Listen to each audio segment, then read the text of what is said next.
हाँ जी सर, यहाँ पर बेसिकली हमारे पास तो कुछ बेसिकली तो स्टैंडर्ड बेसिकली तो रिजल्ट्स हैं जो कि लिमिट्स में हमें बहुत ही अच्छे से मतलब याद होना चाहिए। ठीक है, तो कुछ एक ये आपके पास स्टैंडर्ड रिजल्ट्स हैं जो कि आपको आना चाहिए, और फिर मैं इस पर 20-50 सवाल करा दूंगा, लिमिट खत्म हो जाएगा। ठीक है,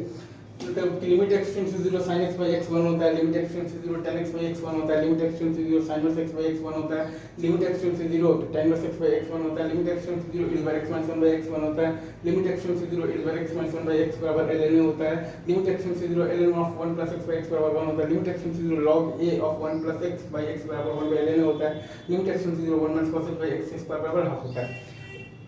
और लिमिट मतलब लिमिट एक्सटेंड से 0 1 plus x बराबर 1 by x बराबर ये होता है, तो लिमिट एक्सटेंड से 0 1 plus x बराबर 1 by x बराबर ये होता है, तो लिमिट एक्सटेंड से 0 1 minus cos x by x square बराबर हाफ होता है, लिमिट मतलब कि एक्सटेंड से 0